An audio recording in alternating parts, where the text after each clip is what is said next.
Hello, what's up, you guys? Happy New Year. Happy New Year. Happy 2020. Hope y'all had a wonderful time turning up if you turned up and staying in if you stayed in. Yes.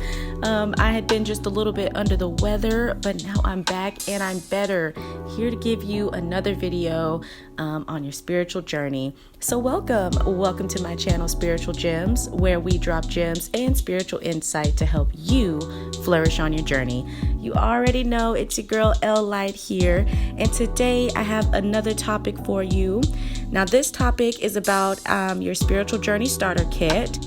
So this is just, a little video that I thought that I would make just for people, when they're just starting out on their spiritual journey. Whenever I go into the store, what do I need? What are the first things that I should get? So I thought, let me go ahead and make a video for it.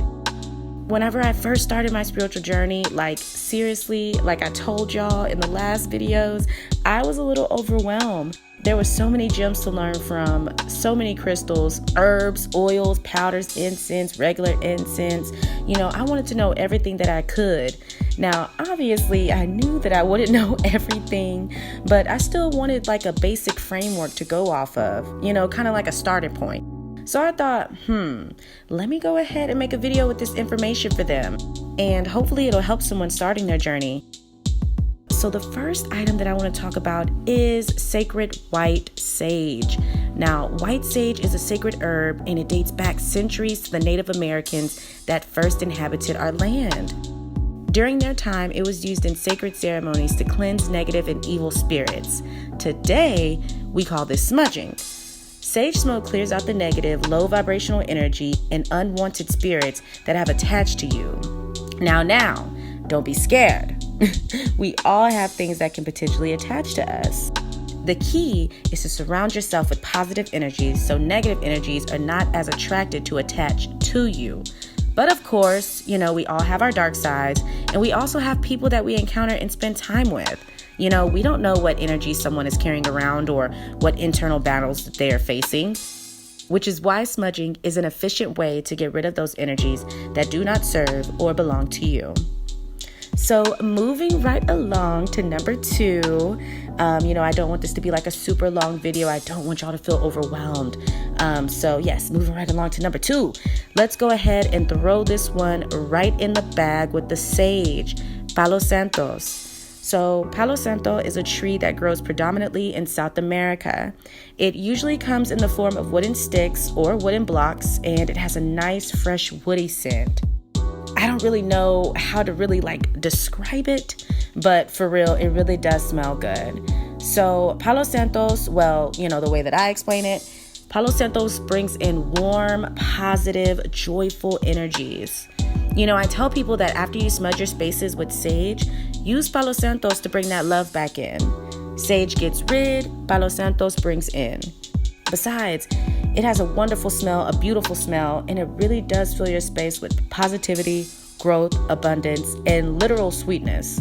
I think that it's a great balance and refresher, especially after the sage. However, I have to say that it is kind of difficult to stay lit. I remember whenever I first used it and I was trying to get it to stay lit and it wasn't, and I was like, oh my gosh, positive energy don't want to stay here. Oh my gosh, y'all, but it wasn't that. It was just the Palo Santos. It has to keep being relit. So no worries.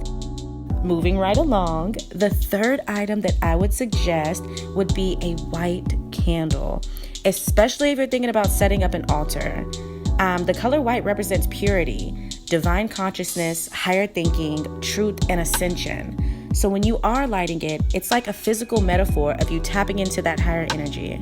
You can also get a black candle, as black does signify and does represent the color of protection and grounding. Now, I know some people are a little weary of black candles because black magic and, the color black, we've just been socially programmed to think that color is evil or bad, whatever. But, simply put, I believe spirituality is all about your A, belief. What do you believe and who do you call on?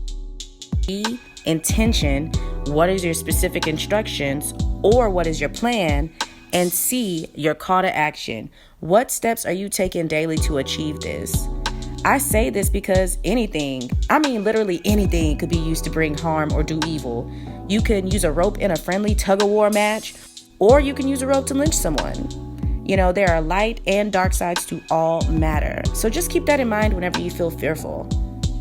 All right, so now we're going to move on to some great starter crystals I think that everyone should have during their start of their spiritual journey. So the first one, of course, is my boo thing, amethyst. Amethyst is a purple shaded crystal that correlates to your crown and third eye chakras.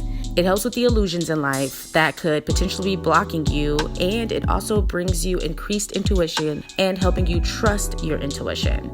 I think this would be a great crystal because whenever you're first starting, you do have a lot of questions. You're like questioning yourself all the time. Is this really a sign? Am I going in the right direction? You know, it could really be a lot. So amethyst, clears that away and helps you learn to trust yourself. The second crystal I would suggest is, of course, Bay Clear Quartz. Now, this crystal is a 2-in-1 because it not only already possesses its natural beautiful energies of bringing you that clarity, but it also amplifies the surrounding energies. So for instance, if you really need increased intuition, then pairing a clear quartz with an amethyst will boost that and in turn boost you. Clear quartz is about connecting to your higher self, connecting with the divine, and bringing in that clarity in your life. Starting out, you might not know what's best, or what's clear for you, or what's really going to be the best step for you. So I advise grabbing a clear quartz to bring that clear, concise energy into your life. Okay, so another beauty of mine is carnelian. Carnelian brings that energy of excitement, passion, ready to go-ness. It's a grounding crystal, but it also brings that zest of life and excitement for life. This is a great starter crystal because it will make you want to go out and get it. You'll start researching more, want to put new ideas into fruition. You'll be excited and ready to take on this new journey. Another crystal is Bay Lapis Lazuli. I just love lapis so much. Like I said before, it reminds me of world peace. It's so peaceful. It's calm and soothing. The color, of course, it's a blue hue, blue purplish color. So like I said, peace, soothing, water, calmness, and just connecting to, spirit and higher self. So, it's just so beautiful and peaceful. And then not only that, lapis also correlates to your throat and third eye chakra. This crystal will also help you communicate more effectively and standing 10 toes down on whatever you say. Like, you mean what you say, and that's on period, okay? I think that this is a great starter crystal to have because when you're first starting out, there are some things that you are going to leave in your life that do not serve you or your highest good. Things we want to hold on to or generational curses that we're afraid to break because the judgment we have from our family. Lapis Lazuli helps you set that healthy boundary and trust that you made the best decision for yourself. Not your mama, not your brother, not your bestie, but for you. So beauties, that is it. That is my video on what to get for your spiritual journey starter kit. I hope that this was a light, simple video for you, that you go out there excited and to embrace this new change. Thank you so much for tuning in. Please remember to like, comment, and subscribe. And of course, keep shining bright, beauties. And I'll see you at the next video. Bye.